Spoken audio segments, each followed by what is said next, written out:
Muy bien, damas y caballeros, vamos a dar inicio a la primera plenaria y le doy la palabra a José Antonio Espinosa. Buenos días.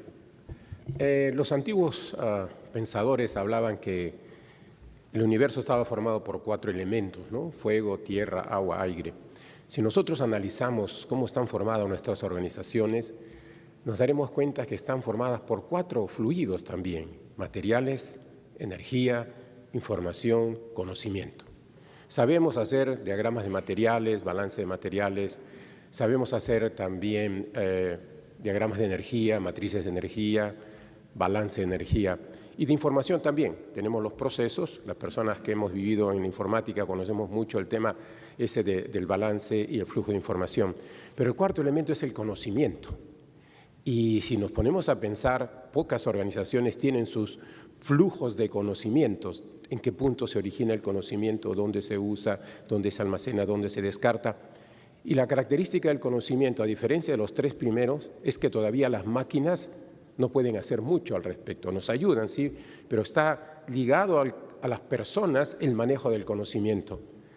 Más aún porque el conocimiento es la puerta para la sabiduría. Por eso es un honor para mí y para la escuela y para el Congreso presentar al doctor Santiago Iñiguez, que es Dean del Instituto de Empresa de la Business School de España, para hacernos su exposición sobre la gestión del conocimiento, cómo y para qué. Santiago, por favor.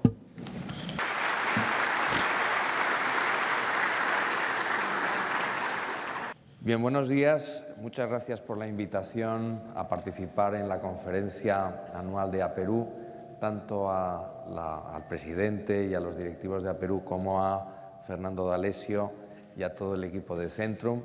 Es un placer estar aquí con ustedes. Siempre volver a Lima y al Perú es volverse a sentir en casa. Y en ese sentido quería aprovechar esta presentación para compartir lo que son algunos de los findings, ¿no?, de los hallazgos de la investigación académica más importantes sobre la gestión del conocimiento, pero también para compartir algunos aspectos de la experiencia que tenemos desde nuestra Escuela de Negocios en lo que es la formación de directivos y en qué medida a través de ese medio se puede gestionar mejor el conocimiento organizacional en las empresas. Quería, en ese sentido, empezar por el final. El título de mi conferencia es El conocimiento, qué y para qué, o cómo y para qué.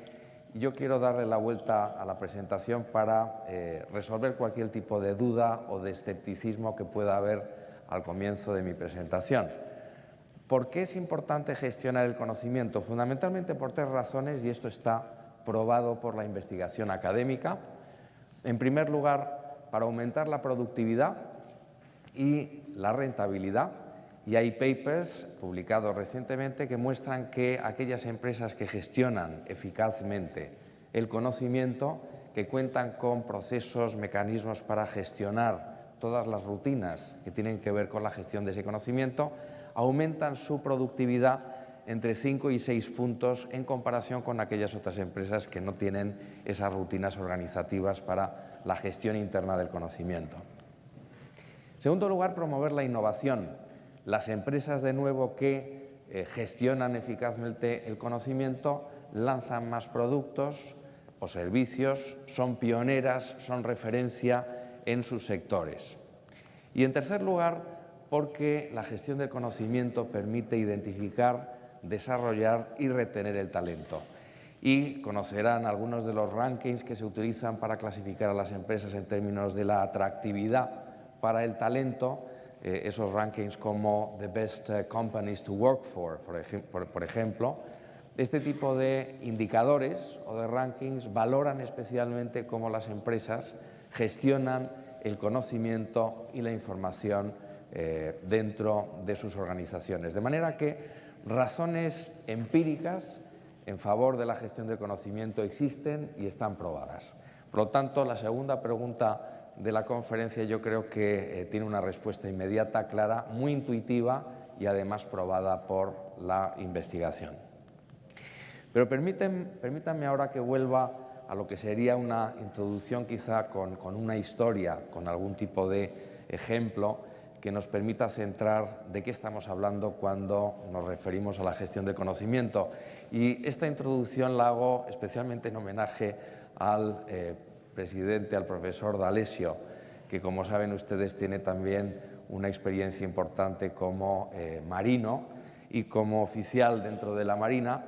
La Marina, de hecho, y en general lo que es la experiencia dentro de los barcos, ha proporcionado muchísimos ejemplos para el management.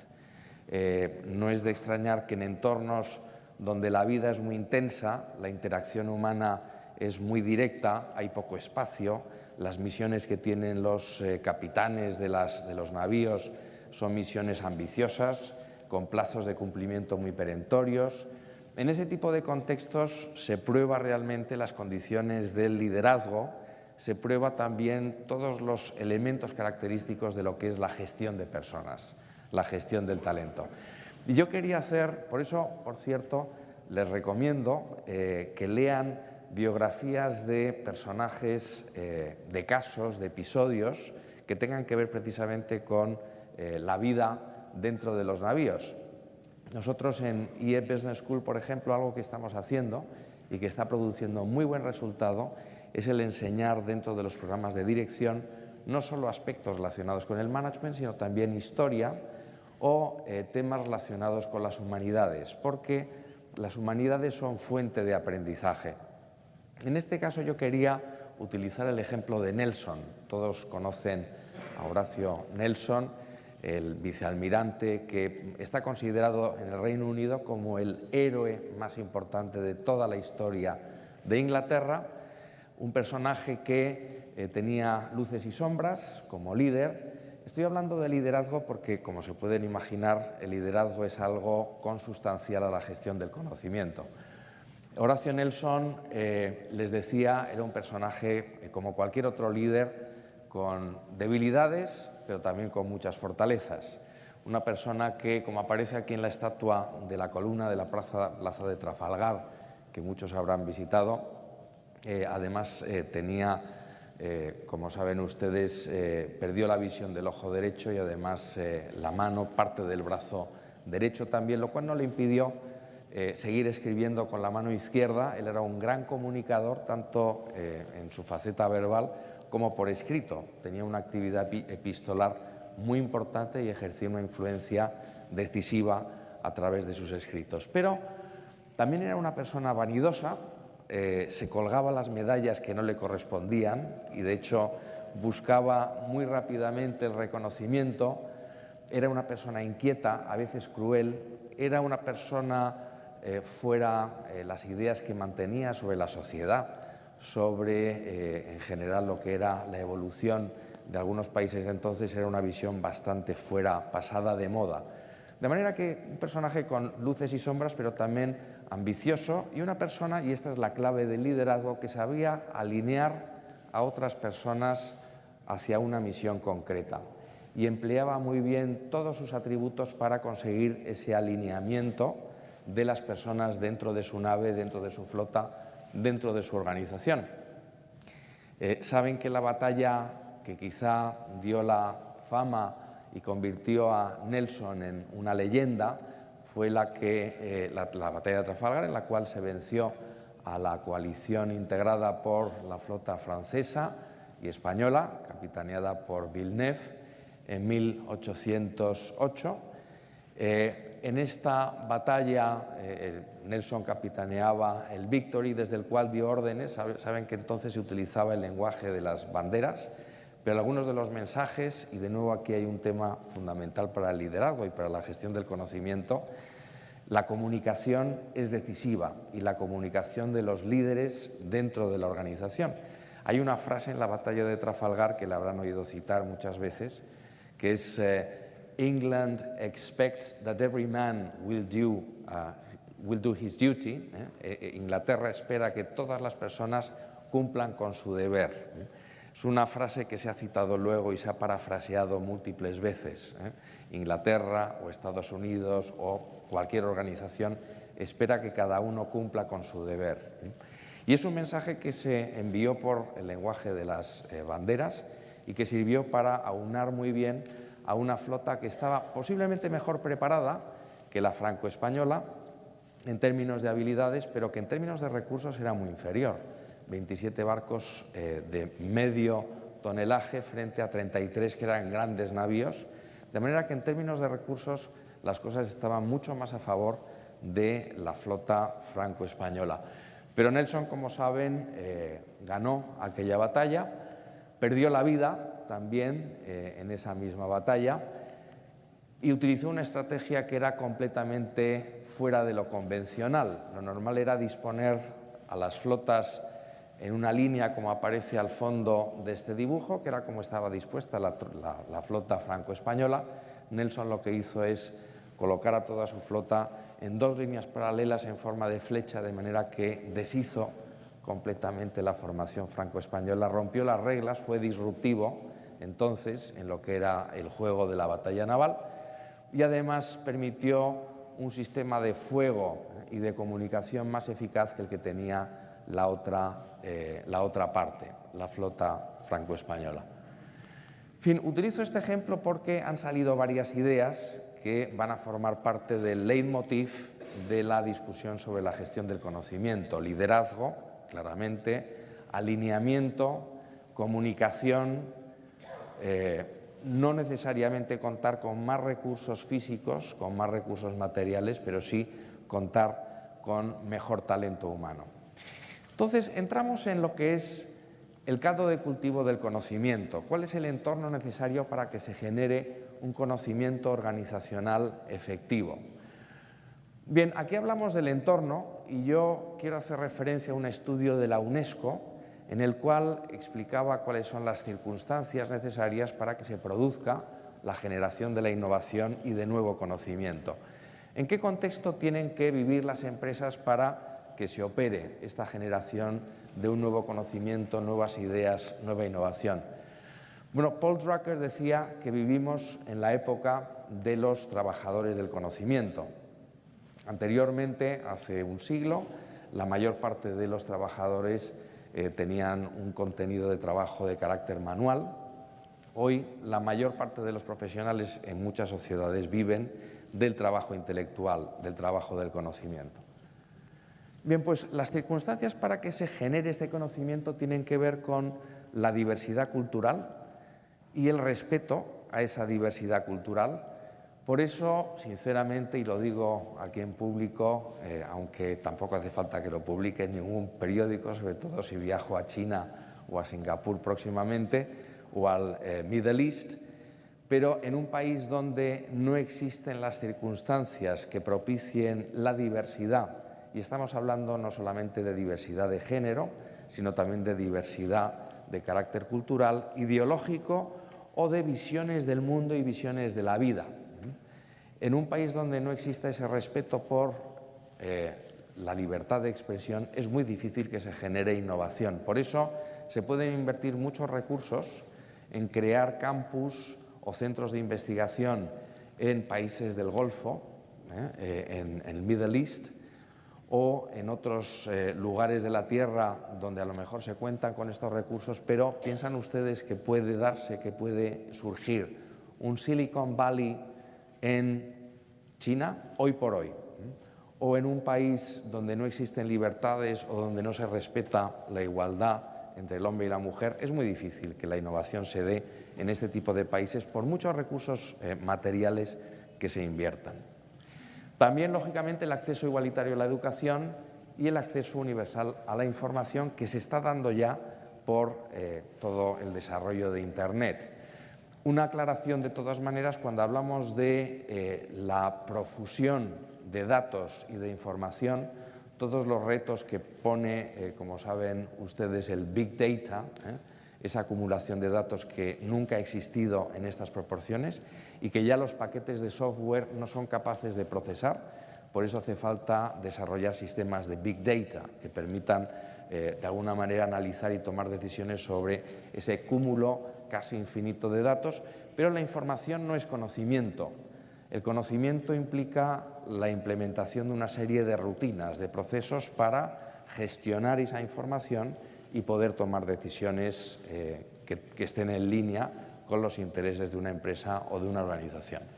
Bueno, estas son las circunstancias de la innovación y de la gestión y de la generación de conocimiento. Sin estas circunstancias, yo insisto, es muy difícil que se dé genuina innovación, que se desarrolle un conocimiento verdaderamente innovador. ¿Hubiera nacido Bill Gates en China? ¿Se imaginan ustedes, conocen algún, todo el mundo habla de Jack Ma, ¿no?, el fundador de... Pero, ¿cuántos Bill Gates o cuántos personajes con este perfil pueden surgir en una cultura donde no existen libertades? Realmente muchos menos. Bueno, después de hablar de lo que es el entorno de la generación del conocimiento, las circunstancias necesarias para que se genere este conocimiento, esta innovación, vamos a pasar a entender un poco más qué es el conocimiento organizacional. Y a mí me gustaría comentar una serie de falacias que pueden existir también acerca de esta idea, porque muchas veces mistificamos lo que es el conocimiento dentro de las organizaciones. Peter Senge, y voy a citar algunos personajes que han contribuido decisivamente a lo que es la gestión del conocimiento. Peter Senge, recuerdan, la quinta disciplina, es uno de los pioneros en el pensamiento acerca de la gestión del conocimiento y comentaba que muchas veces los grandes resultados se producen en áreas que intuitivamente o que a priori no parecerían las áreas en las cuales se podría innovar. Bien, voy a tomar una distinción clásica que posiblemente conozcan todos ustedes o hayan leído incluso en el artículo original de John Kotter. Él distinguía entre management y liderazgo como dos aspectos claves en lo que es la dirección de empresas. El management es la gestión, el management tiene que ver con el control, con la planificación, con el desarrollo de procesos, con el procesamiento de información. Todos estos aspectos son los que intentamos trasladar en las escuelas de negocios, formar, por así decirlo, buenos ingenieros en la gestión de empresas.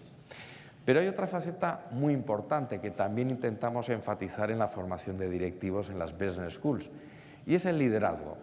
El liderazgo tiene que ver con alinear a las personas hacia una misión concreta, tiene que ver con la comunicación. Liderazgo y management son dos facetas distintas, complementarias, necesarias en la empresa, que no siempre se dan en la misma persona. Por eso el perfil de los CEOs cambia en función del momento que esté viviendo la empresa, un momento de crecimiento o un momento de ajuste, pero son dos facetas fundamentales. Lo ideal, insisto, es que se den en la misma persona, un Nelson. Algo parecido sucede con la información y el conocimiento. La información es necesaria, hace falta contar con datos, hace falta contar con en fin, todo lo que puede ser el relato de lo que sucede en el entorno de la empresa, de sus clientes, de sus productos, de sus competidores, pero la información no es suficiente para ganar la batalla competitiva. Es necesario generar conocimiento y por eso tiene mucho que ver la gestión de la información con la actividad típica de los managers, pero lo que es la generación y gestión y potenciación del conocimiento es una actividad típica de los líderes. Hace falta, de nuevo, utilizando la metáfora que manejaba al principio, hace falta Nelsons, personas que puedan traducir la información y utilizarla de cara a generar un conocimiento organizacional y aunar a toda una empresa o una organización. Y les voy a hacer una pregunta. Si consideramos tres tipos de empresas, ¿cuál sería el tipo de empresa que piensan ustedes que genera de forma natural un mejor conocimiento organizacional? No simplemente recibe la información del entorno o la información interna, sino sabe hacer uso de esa información, procesarla, digerirla y tomar buenas decisiones. ¿En cuál de estas tres tipos de empresas normalmente, de forma natural, existe mejor conocimiento organizacional? Las empresas públicas, las empresas, las grandes corporaciones, grandes multinacionales o las empresas familiares. Las familiares. ¿Y por qué? Porque es una respuesta, efectivamente, así sucede. En las familias existe un conocimiento no solamente atávico, por así decirlo, genético, sino que a veces se produce de una manera tácita, no necesariamente expresa. Hay pocas familias, cuando una familia ya tiene una empresa y se plantea una sucesión, se producen, se elaboran protocolos familiares, pero normalmente en las familias no existen códigos, no existen procedimientos, no existen procesos. Sí que muchos padres gestionan sus familias de una manera buena desde el punto de vista empresarial y además con liderazgo, pero en las familias existe una transferencia de la información y una generación de un conocimiento muy práctica, muy eficiente. Lo ideal sería que las grandes corporaciones o las empresas públicas pudieran, en ese sentido, estar gestionadas desde el punto de vista del conocimiento como las familias. ¿No les parece a ustedes? ¿Qué se puede, en ese sentido, replicar de las empresas familiares? Esa generación de un conocimiento tácito y esa compartición de ese mismo tipo de conocimiento, ¿no? Bueno, pues habría 4 tipos de conocimiento en general, un poco para simplificar, que se genera dentro de una empresa. Lo que se ha venido llamando tradicionalmente know-how. El know-how tiene que ver con los procesos de fabricación de productos, de prestación de servicios, con esas rutinas que se han desarrollado a lo largo del tiempo. Desde un punto de vista de gestión de la información, tienen que ver con los sistemas de supply chain management. Hay muchos programas de software que permiten gestionar mejor todo lo que es la cadena de valor, o permiten gestionar mejor los procesos, los procedimientos, de manera que es toda una parte que es básica dentro de las empresas, pero que se puede replicar también relativamente fácil. La inteligencia competitiva, y esta es una parte que muchas empresas no desarrollan adecuadamente. La inteligencia competitiva tiene que ver con no solamente lo que hacen los 2 o 3 competidores más directos, sino lo que sucede en otros mercados, o lo que sucede en otros sectores relacionados, o lo que están haciendo competidores que no están ahora mismo a nuestra altura, face to face, pero que pueden convertirse en competidores del futuro. Y esta inteligencia competitiva, que muchas veces está en los departamentos de marketing, sin embargo, no se traslada eficazmente al resto de la organización. Y es una parte del conocimiento muy importante para la innovación dentro de las empresas. Por supuesto, todo el conocimiento acerca de los clientes, y esto se gestiona actualmente con programas, procesos de Customer Relationship Management o programas parecidos, pero el conocer muy bien a nuestros clientes es una parte del conocimiento clave. Hay empresas que tienen mucha más información sobre sus clientes, claramente los bancos, las empresas de distribución, las empresas de carácter financiero, pero piensen ustedes en cómo podrían convertir a sus clientes en no solamente clientes consumidores, sino, por así decirlo, en suscriptores, personas que tuvieran una relación de por vida. Eso tiene que ver muchas veces con satisfacer, tener toda la información necesaria sobre sus intereses, necesidades, sobre el valor añadido que les estamos prestando y saber reaccionar a este tipo de demandas. Y finalmente el talento, que tiene que ver con el conocimiento sobre las personas dentro de la organización. Al final, y se ha comentado en los discursos de apertura, la clave en el éxito de las empresas son las personas. Sabemos quiénes son los jóvenes con más potencial en el futuro, sabemos promocionarlos, sabemos retenerlos, sabemos promocionar también a la gente senior, a la gente que quizá ha cumplido ya pues un mandato, una trayectoria y que todavía puede tener un potencial dedicados a otro tipo de funciones, a otro tipo de actividades. La gestión del talento es posiblemente, dentro de estas 4 áreas de conocimiento, la parte más importante y además les corresponde a todos los directores de recursos humanos muy directamente, tienen una parte muy importante, con independencia de que cada vez más, como saben muy bien, el CEO se implica en lo que es el desarrollo de las personas, ¿no? Por supuesto que todo esto tiene que estar en contacto y retroalimentándose entre sí. Lo ideal sería que estas 4 áreas del conocimiento no estuvieran completamente separadas, que una no estuviera en manos del director de marketing, otra en manos del director de recursos humanos, sino que toda esta información se gestionara de forma conjunta. Y finalmente, otra idea acerca del concepto de conocimiento, la diversidad, lo ha probado también la investigación, genera más conocimiento innovador. Por lo tanto, si pueden contratar a personas distintas, insisto, por supuesto género, pero todo lo que tiene que ver con la genuina diversidad, maneras distintas de ver y de entender el mundo, culturas diversas, ese entorno más diverso va a generar mejor conocimiento, más diversificación.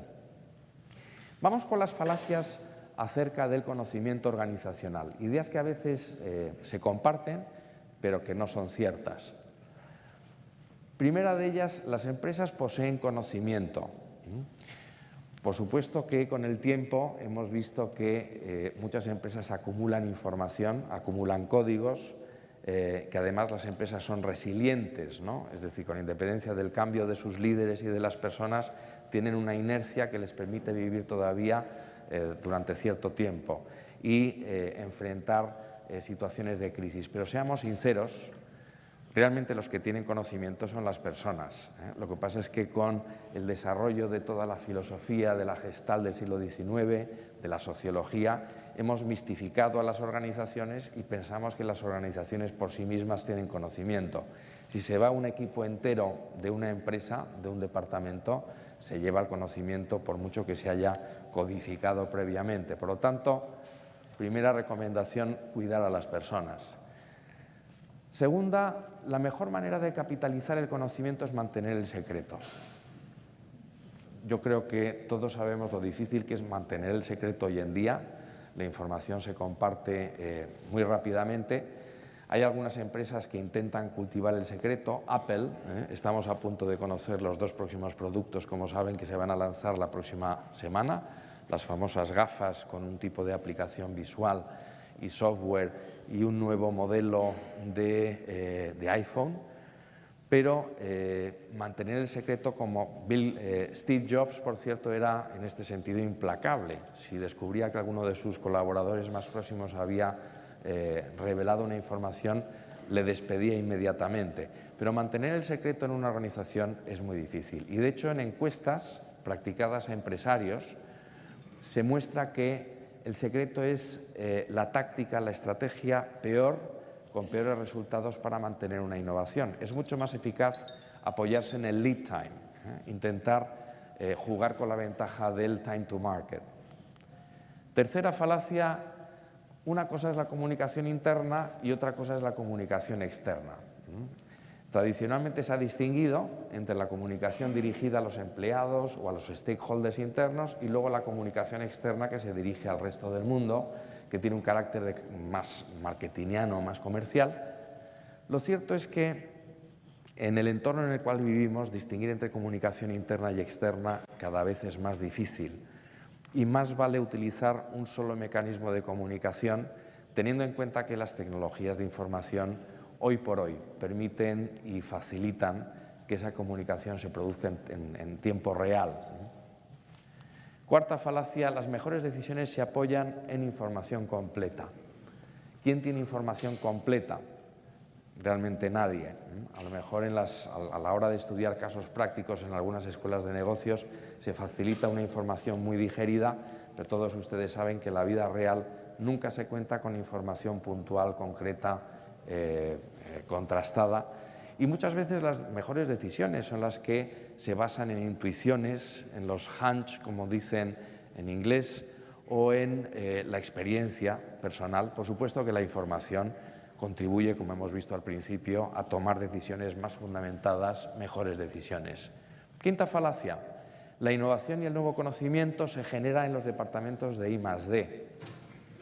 Sabemos que no es así siempre. Por ejemplo, la fuerza comercial genera mucha más innovación en el desarrollo de nuevas versiones de productos, de nuevas generaciones.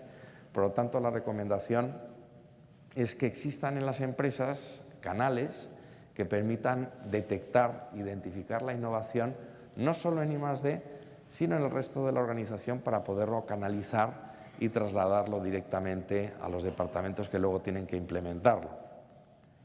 Sexta, la óptima gestión del conocimiento requiere sistemas de IT sofisticados y costosos. Seguro que muchas de sus empresas han invertido en software de información, en CRM o en otro tipo de prácticas. A lo mejor han desarrollado programas específicos y se han dado cuenta muchas veces, ¿no?, de que este tipo de inversiones generan una cierta desazón o frustración, porque muchas veces se prometen cosas que luego no se cumplen. Yo un consejo, muchas veces las aplicaciones que ya están testadas, en los programas de software que existen ahí fuera y que no están adaptados necesariamente a una empresa, pueden ofrecer mejores soluciones que sistemas muy sofisticados y muy costosos desarrollados ad hoc para una empresa. En todo caso, de nuevo, acuérdense de la anécdota de Nelson, no se trata de invertir más dinero en software o en sistemas de IT costosos, se trata de la gestión. Busquen soluciones eficaces, razonables desde el punto de vista de la inversión, pero que puedan producir los resultados que están buscando. Y séptima falacia, la adecuada gestión del conocimiento requiere del nombramiento de un Chief Information Officer o del Chief Knowledge Officer, ¿no? Muchas veces cuando se nombra a alguien es porque no existía esa función ni esa actividad anteriormente en la empresa, pero es la manera de dejarlo completamente aislado del resto de la organización. Y la información y el conocimiento es algo que no pertenece a un área o a un departamento o a una persona, tiene que ser una actividad compartida por toda la organización. Muy bien, voy a ir muy rápidamente ya por esta tercera parte, la parte final, que tiene que ver con algunas sugerencias sobre cómo gestionar el conocimiento.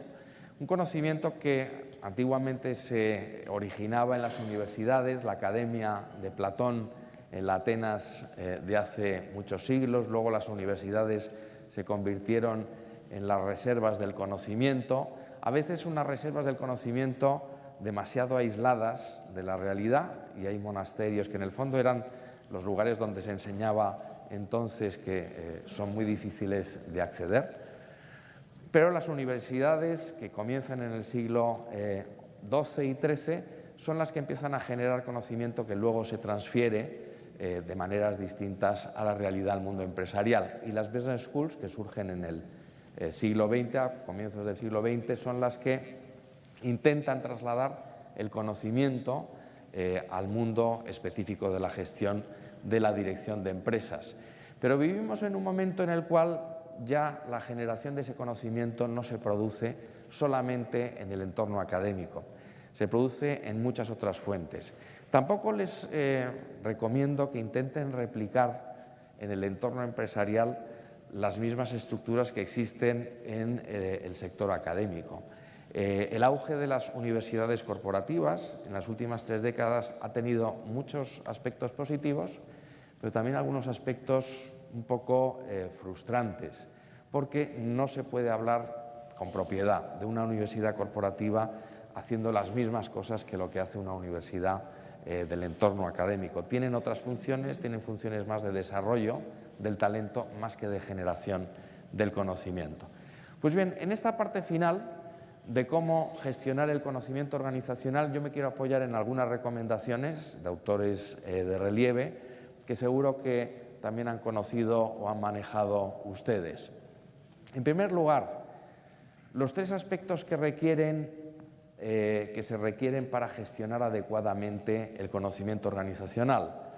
Bien, hace falta un entorno muy supportive, que apoye efectivamente la generación y la difusión del conocimiento, y para eso es muy importante favorecer o permitir el error. Ya saben ustedes que el verdadero, genuino conocimiento se da muchas veces a través del ensayo y error, de manera que si condenamos y castigamos los fallos, estamos creando una cultura autoritaria dentro de la organización que nunca favorecerá la generación de conocimiento.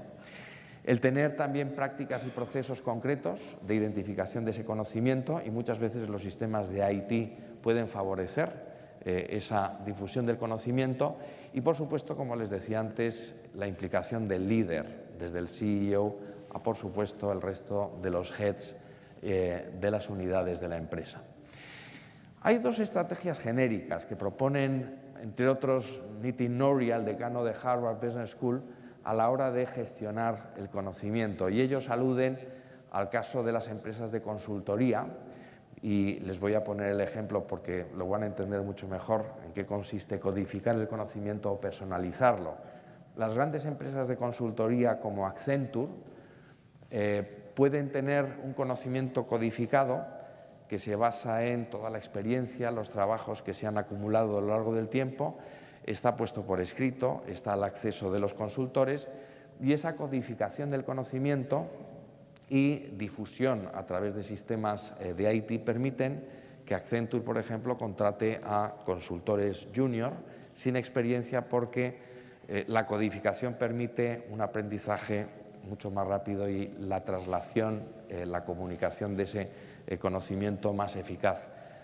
Empresas de consultoría de dirección como McKinsey, sin embargo, necesitan de otro tipo de conocimiento y actúan de acuerdo con el modelo de personalización, en el cual, aunque exista información acumulada, es necesaria, por la diferenciación del servicio que prestan a las empresas, un tipo de relación distinta y de generación de conocimiento más en una base one-on-one, en una relación directa con el cliente o en conversaciones entre los propios socios de la consultora. De manera que son dos estilos de generación y de explotación del conocimiento distintas. Otras dos maneras de gestionar el conocimiento, de forma abierta o de forma estructurada. De nuevo les voy a poner un ejemplo. Seguro que en algunas de sus empresas tienen comunidades creadas, a lo mejor utilizan herramientas como Yammer o herramientas parecidas que permiten que exista una comunicación de la información o del conocimiento internamente. Hay dos estrategias: dejar que esas comunidades sean abiertas, como lo son las redes sociales, una especie de Facebook interno dentro de la empresa o de LinkedIn, o hacerlo de una manera estructurada, de forma que las comunidades, por ejemplo, operen a través de departamentos o de funciones o de mercados o con algún otro tipo de organización. La experiencia muestra que lo normal es que el segundo tipo de distribución del conocimiento procura mejores efectos desde el punto de vista de productividad, desde el punto de vista de posicionamiento competitivo. La primera práctica, lo que es la comunicación abierta, de acceso a todo el público de una empresa, a todos los trabajadores, es muy buena en términos de generar sentido de identidad, poco efectiva a la hora de orientar la acción y tomar decisiones. Yo creo que es algo muy intuitivo que todos ustedes entienden. De nuevo, acerca de la distribución del conocimiento, puede ser top-down, bottom-up, puede ser 360 u horizontal y por funciones, por unidades. De estas tres fórmulas, de nuevo, la investigación justifica y muestra que la manera más eficaz de utilizar el conocimiento para la toma de decisiones es hacerlo de forma enfocada y horizontal. Porque, y esto me imagino que sucederá también en su propia asociación de recursos humanos, normalmente los directivos de distintas unidades se unen por sectores, porque saben que les interesa la información relevante de empresas de su propio sector mucho más que las de otro sector distinto. Lo mismo sucede dentro de los departamentos de las empresas. Los directores de marketing o directores comerciales quieren hablar con las personas que tienen dentro de su departamento, a lo mejor en otros países, porque es una manera más eficaz de compartir el conocimiento y tomar decisiones. Este es un organigrama, por cierto, lo quería poner porque antes hacía referencia a Steve Jobs. Steve Jobs tenía un órgano de dirección enormemente numeroso, formado por todas estas personas y departamentos, que se reunía semanalmente 3 horas. Es decir, en principio puede parecer que no es algo muy eficiente, pero realmente producían unos resultados estupendos. Hay dos estilos a la hora de comunicar verbalmente, face to face, la información y el conocimiento. Uno son las reuniones ejecutivas a la americana de 20 minutos, media hora, en la cual nadie se puede entretener haciendo brainstorming.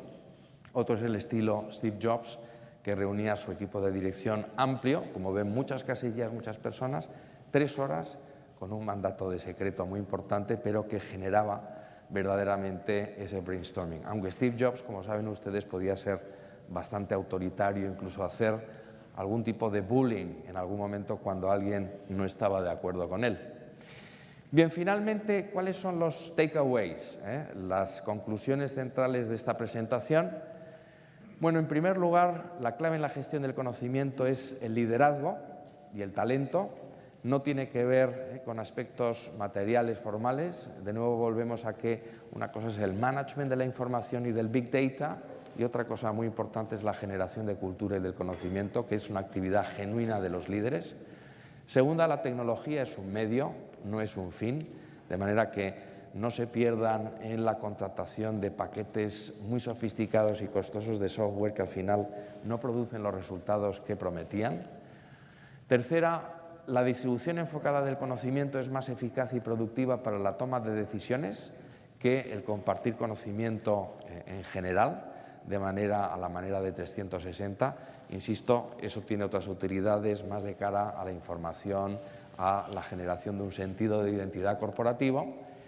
Y cuarta, la formación continua es posiblemente uno de los elementos que potencia más la generación de conocimiento. Y en nuestra experiencia, la formación blended, que combina formación face-to-face con formación online de alta calidad, es la mejor manera de articular comunidades de conocimiento dentro de las empresas. Esa es nuestra experiencia, porque la interacción online complementada con clases face-to-face hace que los directivos de una empresa creen esa comunidad social, esas redes sociales que son tan importantes para compartir información y conocimiento.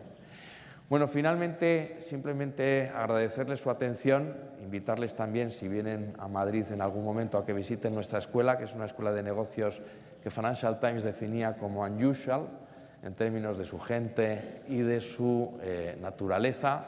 Tenemos una buen performance de acuerdo con los rankings. Este año disfrutamos del primer puesto en Europa, con una sede central en Madrid, un edificio en el corazón de la capital, pero también con una universidad que abrimos hace 7 años en Segovia, en el norte de Madrid, y con una actividad de carácter blended. Precisamente desarrollamos programas que combinan la formación face-to-face con la formación online. Y nada más. Muchas gracias por su atención.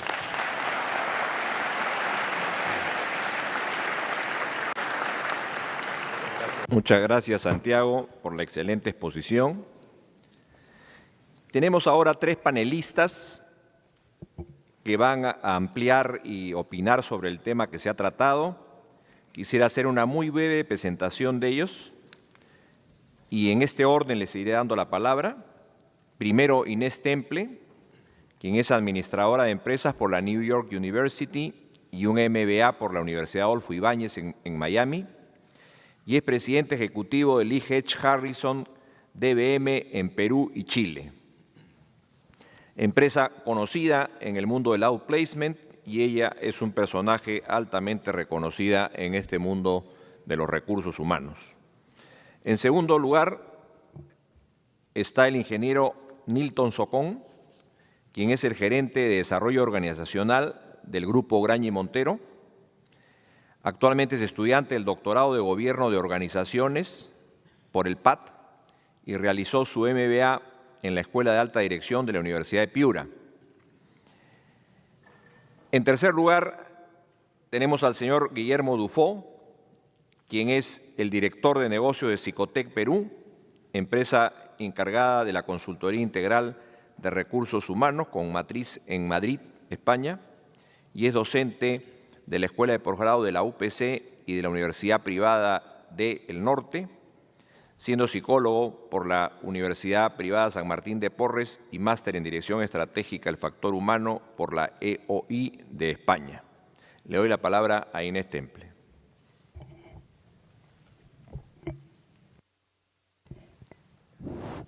Muchas gracias, Fernando. Y Santiago, por supuesto, felicitarte por esta brillantísima exposición que además te quiero comentar, ha tocado varios puntos muy sensibles en lo que nosotros hacemos en mi organización.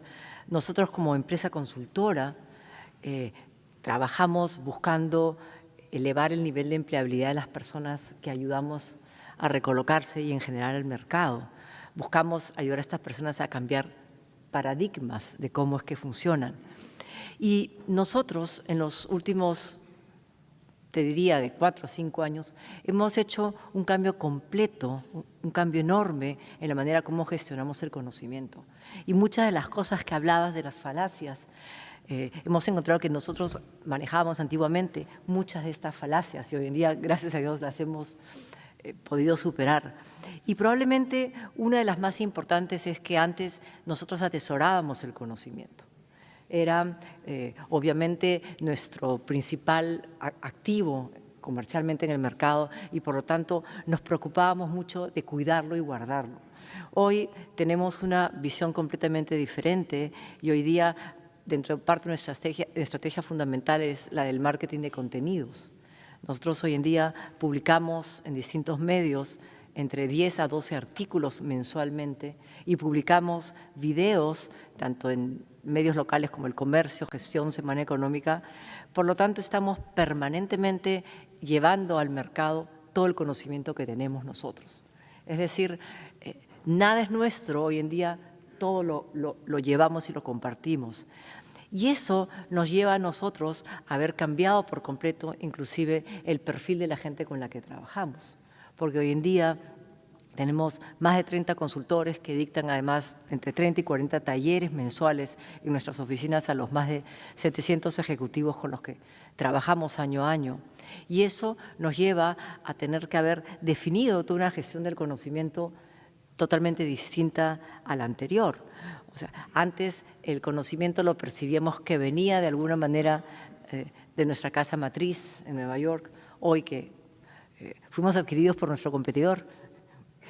Hoy en día el conocimiento claramente está sentado en la cabeza de cada uno de nuestros consultores, que no solamente aplican el conocimiento de la organización, sino que vienen cada uno de ellos por sus experiencias previas profesionales a traer mucho de esto y compartirlo con la gente que nos toca entrenar y, como comentaba, cambiar de paradigmas.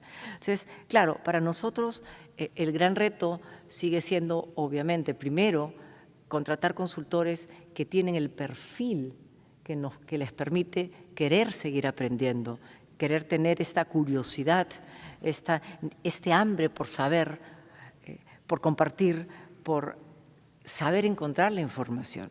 Y eso ha hecho que nosotros hoy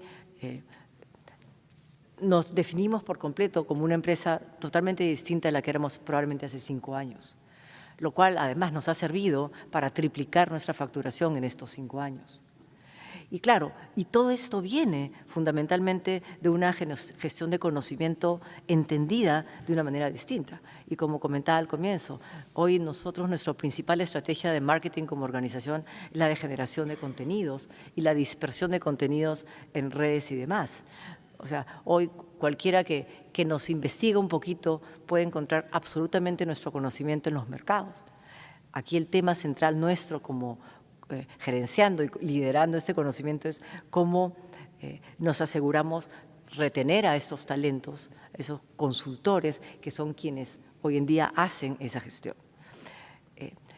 Por otra parte, ya hablando desde la perspectiva de las personas, Santiago, uno de los grandes retos que nosotros enfrentamos es que el porcentaje de personas con las que trabajamos, tanto desde la perspectiva de los clientes como las personas que pasan por estos programas de recolocación donde ayudamos a elevar su empleabilidad o los programas de coaching, es que el porcentaje de personas que tiene una actitud de aprendizaje permanente es relativamente muy pequeño.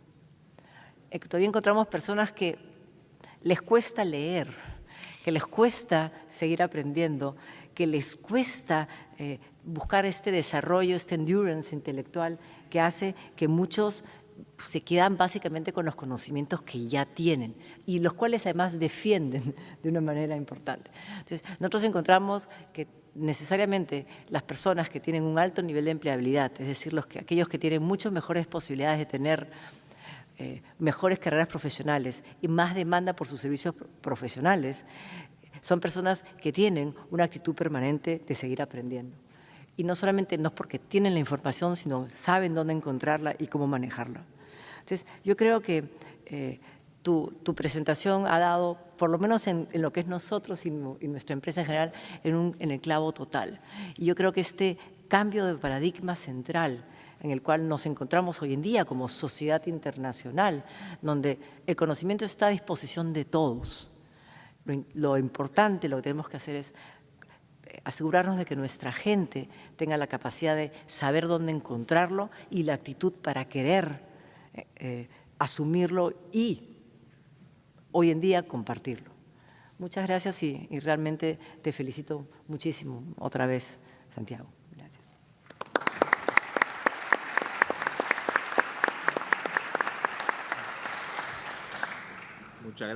Muchas gracias, Nilton Socón. Muy buenos días con todos. Bueno, quiero agradecer a Fernando por la invitación, felicitar a Santiago por esta excelente exposición. Comparto completamente con todo lo expuesto y con todas las ideas que se han transmitido. Quería contarles un poquito acerca de la experiencia que nosotros hemos vivido como Graña y Montero en la gestión del conocimiento. Nosotros somos una empresa de ingeniería. Nuestra gran actividad son los proyectos de construcción, de ingeniería, exploraciones petroleras y diversas funcionalidades en el área de servicios también. Entonces, hace 10 años nos planteamos y dijimos, oye, tenemos que sacarle provecho al conocimiento que se está generando en cada una de las áreas de la compañía. Cada vez vamos creciendo. Hace 10 años éramos 600 personas aproximadamente, ahora somos más de 30.000 personas. Entonces, teníamos un gran reto de cómo cada obra, cada proyecto, poder trasladar ese conocimiento y ese aprendizaje hacia las demás personas y a las nuevas generaciones que se venían. Entonces, hicimos mucha prueba y error, nos equivocamos muchas veces, hemos cometido muchas de las falacias que mencionaba Santiago, pero luego hemos ido aprendiendo en el camino y hemos logrado por lo menos construir un pequeño modelo inicial que permita realmente hacer lo que dice Santiago, que es la gestión del conocimiento. Es una gestión, ¿no? Entonces, ¿cómo podemos gestionar algo? A través de una metodología. La metodología que nosotros seguimos ahora, que digamos es parte de la experiencia que hemos venido desarrollando, tiene básicamente tres pasos fundamentales, ¿no? El primer paso fundamental es poder construir un modelo, poder construir el qué tenemos que gestionar, porque el conocimiento es muy amplio. Entonces, tenemos que determinar primero qué realmente tiene valor para la empresa, ¿no? Entonces, en este determinar el qué o en este construir el modelo, hemos visto que siempre hay que pensar en una dualidad, en dos partes. ¿Qué es importante para la empresa y qué es importante para las personas? A partir de eso, de decir, oye, ¿cuál es la estrategia de la compañía este año? Vamos a entrar a gas y petróleo. Por lo tanto, el conocimiento de gas, tuberías, exploraciones se vuelve muy importante. Y ahora, ¿qué necesitan las personas saber para que puedan implementar esta estrategia? ¿Qué necesitan las personas desarrollar? ¿Qué competencias tenemos que ir trabajando con ellas para que puedan asimilar este conocimiento y podamos lograr los objetivos, tanto de las personas como de las empresas? El segundo paso es, como mencionaba Santiago también, tener un proceso. Tenemos que tener un proceso que nuevamente piense en las dos partes, en la empresa y en las personas. El proceso que nosotros seguimos es, el primero, capacitar y aprender, ¿no? Ese proceso está fundamentalmente dirigido a las personas. Si nosotros, como recursos humanos o como gestión humana, enviamos a una persona a capacitarse, lo enviamos a este congreso, esa persona se está llenando de conocimiento, pero no significa que eso se traslade a la empresa. Por lo tanto, seguimos un segundo paso, que es estructurar. Pedimos a las personas que cada vez que se capaciten, que escriban, que traigan el material de la capacitación y les obligamos o los incentivamos a que den una charla interna a todos sus pares para asegurarnos que apliquen lo que ellos han aprendido. Luego de haberlo estructurado y haber capturado algo de esa información que se compartió, lo ponemos a disposición de todos. A través de una herramienta, a través de un portal, se difunde y se dice, toda esta información está al servicio de todos, el que quiera profundizar puede accederla.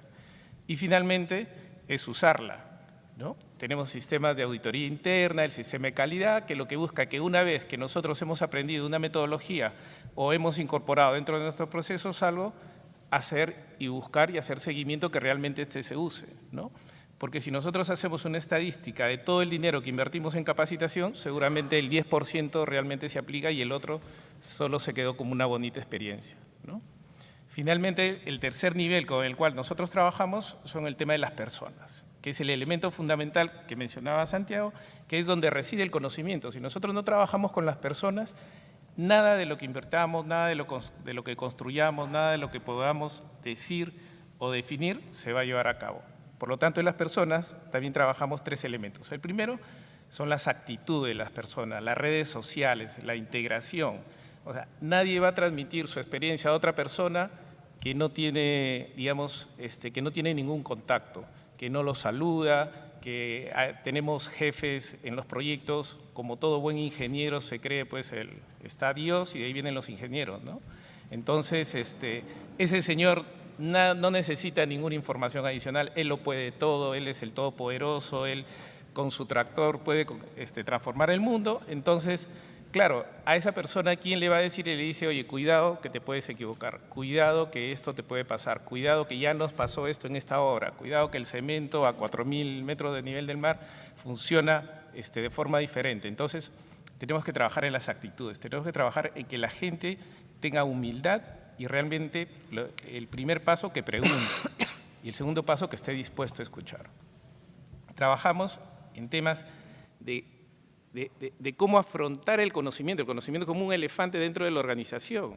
Entonces, como dice el dicho, ¿cómo se come un elefante? Por pedacitos, por bloques. Por lo tanto, el conocimiento lo vamos agrupando por comunidades, ¿no? Tenemos conocimiento tan diverso como, oye, ¿qué hacemos en gestión humana para gestionar mejor el talento? Hasta que cómo perforamos mejor un pozo petrolero para que sea más eficiente. Entonces, la estructura de cómo lo organizamos es a través de comunidades de conocimiento. La comunidad de conocimiento es un grupo de personas que tienen una aspiración común y que comparten conocimientos comunes. Por lo tanto, a través de ellos vamos desarrollándolos. Finalmente, el tema de la confianza, ¿no? La confianza y reconocimiento en las personas. Las personas tienen que sentir un entorno de confianza, un entorno de poder decir sus opiniones y un entorno de poder ser escuchados y que nadie te va a responder de mala manera, que nadie se va a burlar de tus respuestas, que nadie se va a burlar de tus preguntas y que realmente estamos todos para aprender. Yo quiero contarles finalmente una experiencia que nos pasó hace unos 5 años.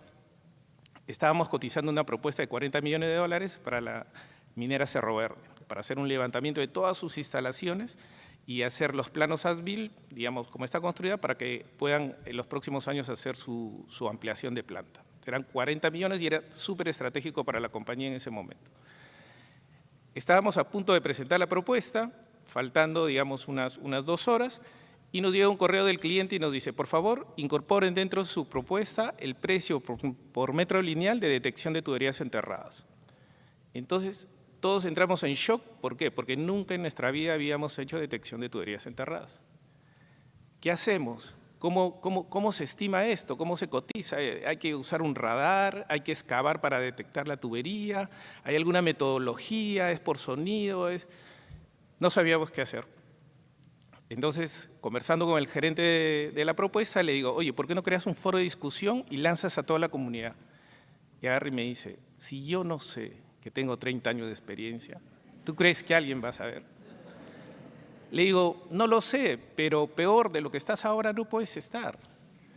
Entonces me dijo, bueno, hazlo tú. Ok, agarré, entré con su usuario, su password y creé el foro de discusión. A los 5 minutos entra una respuesta de un dibujante. Para que tengan una idea, en la cadena alimenticia de la ingeniería está el gerente de proyecto, el jefe de proyecto, el ingeniero senior, el ingeniero de diseño, el ingeniero junior, el proyectista B y el dibujante. Entonces, el dibujante responde a los 5 minutos y nos dice, ingeniero, acabo de entrar hace una semana a Graña Montero, yo vengo de una empresa que hace detección de tuberías enterradas. Acá está el nombre de mi jefe, su teléfono y su correo. Muchas gracias. Y eso significó $40 millones para la empresa. Los dejo con esta experiencia. Muchísimas gracias.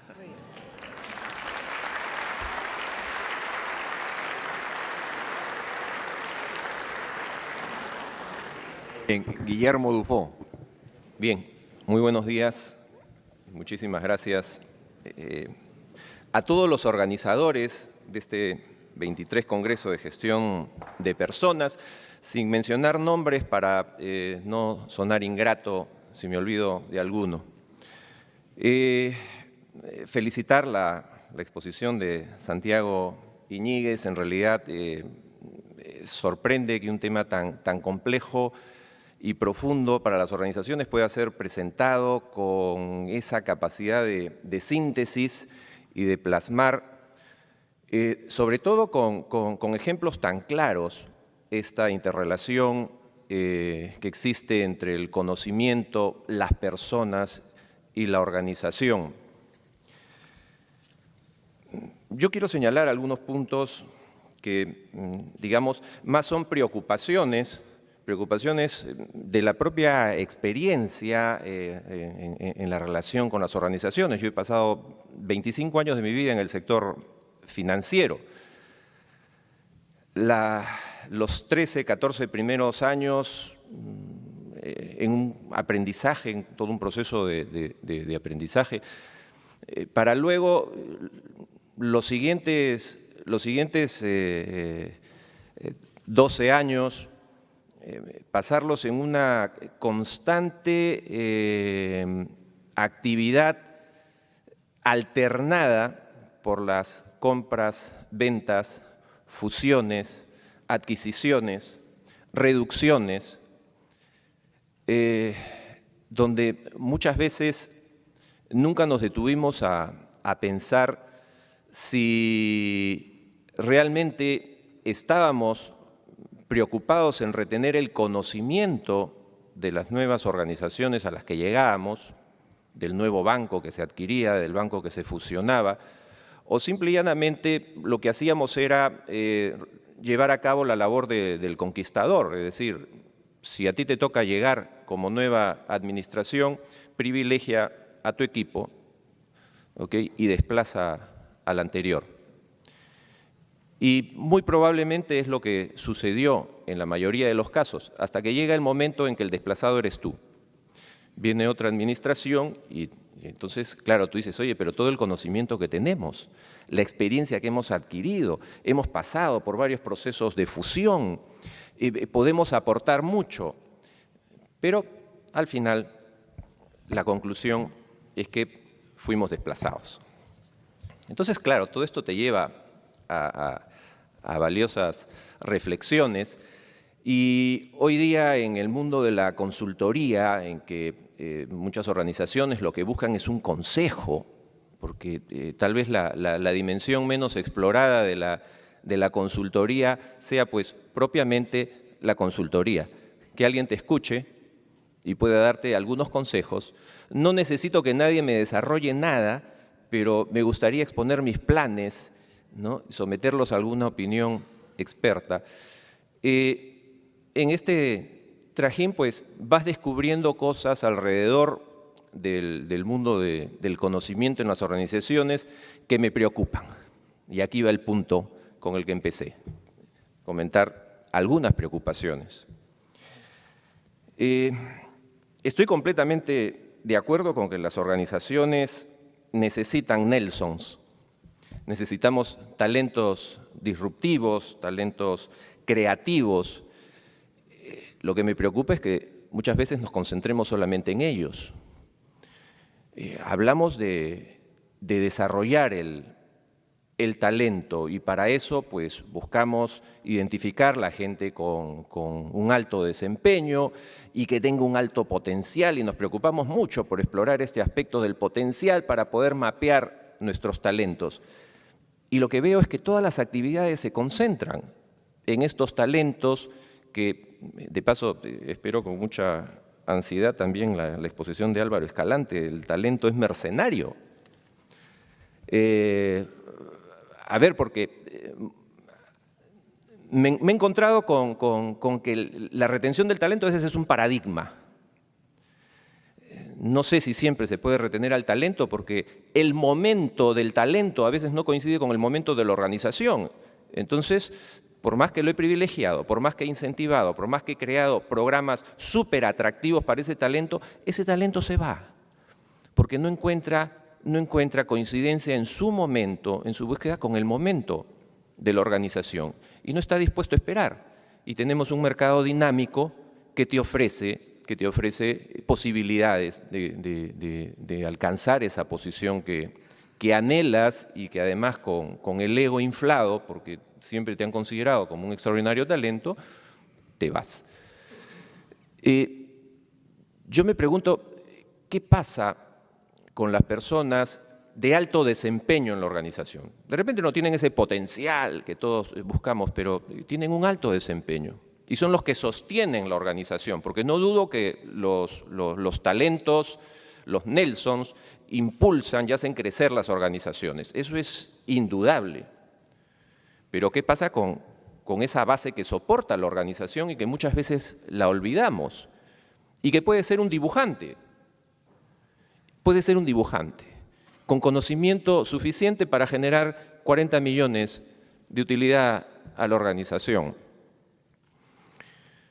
Entonces, creo que tenemos también que tener un foco de atención hacia esas personas que son fuentes de conocimiento, que son generadoras de conocimiento y que son la base que soporta la organización, y no hacerlos sentir como que son solo uno más. O sea, son el ladrillo, tú eres el obrero, tú eres el peón. Bueno, esa es una preocupación. Mi otra preocupación está en relación directa a una de las circunstancias del conocimiento que mencionaba Santiago, la libertad de expresión. Y decíamos, sí, en efecto, imaginarnos a un Steve Jobs o a un Bill Gates nacido en China probablemente no hubiese llegado a lo que es hoy día. Pero si bien ese es el macrocosmos, vamos al microcosmos de nuestras organizaciones. ¿Cuántos gerentes generales hay en este auditorio? ¿Podrían levantar la mano? Lo felicito. Lo felicito porque justamente lo que necesitamos, las áreas de recursos humanos en las organizaciones, es la comprensión de los líderes máximos de la organización. Es decir, necesitamos líderes que generen pues, la libertad de expresión y que no sean unos dictadores, que no sean los 30 años, ¿no?, que señalaba Nilton de experiencia. Si alguien con 30 años, yo con 30 años de experiencia, no lo sé, ¿quién más lo va a saber en esta organización? Y muchas veces lo que tenemos es como principal obstáculo para todo nuestro impulso, toda nuestra gestión y nuestra mejor intención por generar, no el conocimiento, sino por generar justamente estructuras que ayuden a canalizar el conocimiento, la mayor dificultad la encontramos arriba. Entonces, el primer y gran desafío es poder convencer a los altos niveles de la organización. Un CEO comprometido, evidentemente. Sin eso es como tratar de empujar la roca a través de la colina, pero empezando desde abajo. Probablemente lleguemos, no sabemos cuándo. De repente llegamos. Pero si la roca se impulsa más bien desde la cima, con seguridad va a recorrer toda la colina. Entonces necesitamos generar ese compromiso y que realmente vivamos una libertad de expresión en las organizaciones para que el conocimiento fluya. Cuidado entonces también, mi última preocupación por expresar, con las élites de conocimiento en las organizaciones. Tienen que haber canales realmente que permitan recoger y a su vez transmitir, enviar el conocimiento a todo lo largo y ancho de la organización.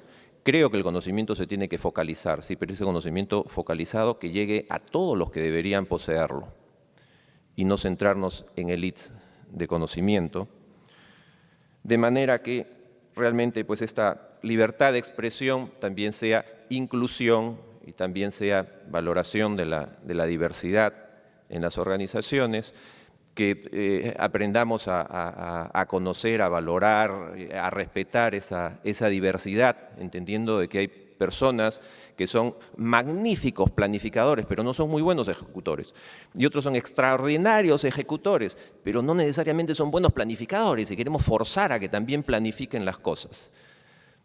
Entonces, pasamos, creo yo, por toda esta experiencia del conocimiento como un nuevo descubrimiento en las organizaciones, pero que tenemos, tal vez valga utilizar la palabra, tenemos que evangelizar un poco dentro de la organización y propiciar que en el próximo Congreso, en el 24 Congreso de Gestión de Personas, una mayor convocatoria de gerentes generales para que sean el gran soporte en todos los propósitos que tenemos pues, por delante. Ok, muchísimas gracias.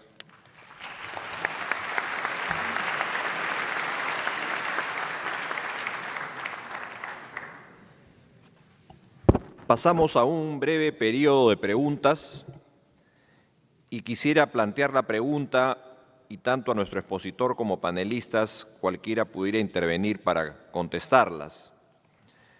La primera pregunta dice, ¿cómo mejorar la gestión del conocimiento en entornos donde los sistemas de propiedad intelectual son débiles o no funcionan? Sí. De nuevo, igual que el secreto no es la mejor manera de proteger una innovación a la hora de lanzar un producto, tampoco la protección legal es una manera eficaz, decisiva, para proteger una innovación. Lo mejor a la hora de proteger la cuota de mercado, el carácter pionero de un producto, de un servicio, es el time to market. De manera que yo tampoco confiaría mucho en la protección que pueden proporcionar las patentes o en general todos los derechos de propiedad intelectual a la hora de proteger una idea, una innovación, un nuevo producto, un nuevo servicio. Vivimos en un momento en el cual, además, con las redes sociales, con la explosión de Internet, las ideas se trasladan en tiempo real mucho más rápidamente, de forma que los competidores del futuro no solamente están en Lima, en Perú, van a estar en cualquier otro mercado del mundo. Por lo tanto, yo creo que la mejor manera de protegerla es siendo muy rápidos a la hora de colocar un producto, un servicio, relacionarse con el cliente, ganar cuota de mercado. Y solamente agregaría seguir innovando, porque es la única manera de que los que se copian todo están siempre 1 o 2 pasos detrás de los demás, ¿no? Y de esos hay muchos acá. Sí, yo complementaría que hay que diferenciar 2 espacios en el tema de gestión de conocimiento. Uno es el desarrollo de productos y otro es la gestión de conocimiento en el ámbito normal de la empresa, que es lo que te da la mejora continua y el mayor desarrollo, ¿no? O sea, claro, si nosotros estamos desarrollando un producto donde implica planos o desarrollando una propuesta para un proyecto o una concesión, obviamente eso no se puede compartir, eso está entre 4 paredes y se maneja muy confidencialmente porque es un elemento vital para poder cerrar el negocio. Y otro espacio es el compartir en el día a día, el compartir las innovaciones, el transmitir las experiencias, el transmitir lo que está generando la organización, lo que está pasando en un sitio se transmite y se comparta con todo lo demás. Entonces, hay que diferenciar bien en qué espacio estamos para ver qué elementos aplicamos en cada uno de ellos, ¿no? Muy bien. Otra pregunta, muchas gracias. ¿Qué indicadores usarían ustedes para gestionar el conocimiento en sus empresas? Yo les cuento mi experiencia también que hemos tenido en la empresa. Cuando comenzamos a averiguar un poquito de gestión de conocimiento, encontramos desde el capital intelectual, ¿no? Cómo valorar la empresa a través del capital intelectual, hasta cuenta los números de visitas en la página de intranet y los números de foros o los números de likes a las respuestas, ¿no? Yo creo que es una evolución, es una evolución dependiendo de la maduración de la cultura de la organización, ¿no? Si recién estamos implementando una estrategia y creando unas pequeñas comunidades de conocimiento, no voy a pretender cuantificar en dinero esa actividad. ¿Por qué? Porque todavía va a ser muy subjetiva, recién estamos formando, ¿no? Entonces, en mi experiencia, lo mejor es ir progresivamente, ¿no? Oye, este año instalo recién mi intranet, bueno, empieza a contar si la gente está visitando o no está visitando el intranet, ¿no? Está leyendo lo que tú colocas, está participando, se están dando encuentros, está viendo exposiciones, la gente está redactando sus lecciones aprendidas. Vayamos a los temas netamente cuantitativos, ¿no? poco a poco ya podemos ir desarrollando modelos mucho más sofisticados de cuánto significa en dinero de que 10 personas hayan solucionado un problema a través de un foro de discusión. Cuánto significa en dinero de que una lección aprendida haya sido leída por otras cuantas personas, ¿no? Entonces, esa evolución hasta llegar, oye, cuánto le aporta de capital intelectual toda esta estrategia de gestión de conocimiento a la valoración de la empresa y a la valoración de las acciones, ¿no? Y yo creo que en el tema del marketing de contenidos digitales y la producción de conocimiento, que en el caso nuestro ponemos permanentemente en el mercado, no hay mejor indicadores de medición que lo que son las lecturas que reciben y los comentarios, los seguimientos que siguen cada material que uno produce en las distintas redes. Y todo hoy en día uno a través del BitLive lo puedes medir efectivamente qué tipo de approach, qué enfoque, qué tema tiene un mejor impacto en las redes desde la perspectiva de la aceptación que reciben por el público en general. Yo creo que para nosotros el BitLive es una herramienta fundamental de seguimiento de estos indicadores. Solamente, quizá la pregunta se podría invertir. Además, realmente los indicadores los tiene que establecer la propia dirección y en función de esos indicadores que estarán relacionados lógicamente con el aumento de la rentabilidad, de la productividad, del reach en el mercado, hay que diseñar los sistemas de generación y difusión del conocimiento, no al revés, porque entonces se invertiría un poco lo que es la lógica, ¿no? Pero efectivamente, como han comentado los anteriores ponentes, yo creo que las redes sociales y la tecnología actual permite identificar muy claramente quiénes son los que más contribuyen al debate interno, a la generación de conocimiento. Y por otro lado, yo relacionaría muy directamente lo que es la generación del conocimiento con la generación de productos, de servicios, la generación de valor añadido al cliente. Es decir, no nos perdamos en objetivos elusivos de creación de un conocimiento, de una reserva de conocimiento que no tiene que ver realmente con la actividad de la empresa. Liguemos muy directamente esa generación de conocimiento con la satisfacción del cliente, con el lanzamiento de nuevos productos y de servicios. Hay una pregunta para las escuelas de negocios. ¿Qué sugerencia tendrían para las escuelas de negocios formadoras de profesionales en temas de gestión de conocimientos? Bueno, en eso estamos. Estamos intentando generar no solamente managers, sino también líderes que creen cultura y que desarrollen comunidades de conocimiento dentro de sus empresas. Yo, algo en lo que tengo mucha confianza y estoy muy esperanzado por los resultados que veo, es en las nuevas metodologías que integran pedagogía y tecnología, porque replican muy bien lo que está sucediendo en el entorno de las empresas, en el entorno global. Y luego yo creo que estamos incorporando muchos aspectos nuevos que tienen que ver no solo con el trasladar conocimiento a los alumnos, sino también en crear líderes. Todo lo que está aportando, por ejemplo, el mindfulness o el liderazgo positivo, o aspectos que tienen que ver con el desarrollo de la personalidad y que nos permiten contar no solamente con buenos gestores, sino con verdaderos líderes que transformen sus organizaciones. Yo quisiera ampliar un poco esto hablando de 3 temas: conocimientos, actitudes y habilidades. Creo que las escuelas de negocio hemos sido buenas proveedoras de conocimientos, lo que le llaman los factores duros: finanzas, marketing, tecnologías de información, operaciones, manejo de recursos humanos, pero no hemos sido muy eficientes en el manejo de los factores blandos, en lo que se llama desarrollar habilidades, desarrollar actitudes en las personas. Y en ese sentido creo que tanto el Instituto de Empresa como Centrum han tenido un cambio bastante radical en sus estructuras curriculares y acercarnos más a un balance entre el soft y el hard skill. Antiguamente una escuela de negocios tenía 90% de hard skills y escasos 10%, si hubieran siquiera 10, en soft skills. Hoy en día creo que estamos moviéndonos a un 50-50. porque de nada me sirve tener gente con conocimientos si esta gente no tiene las habilidades y la actitud para ponerlos en marcha. En el mundo empresarial hay gente con muchísimos conocimientos, pero abundantes conocimientos, gente que ha estudiado en extraordinarias universidades, en excelentes escuelas de negocios, pero que no lleva estos conocimientos a la práctica y no incide en lo que mencionó Santiago, en la palabra mágica, que es la palabra más importante en cualquier organización, que se llama productividad. Productividad es qué resultados obtengo en función a qué recursos utilizo.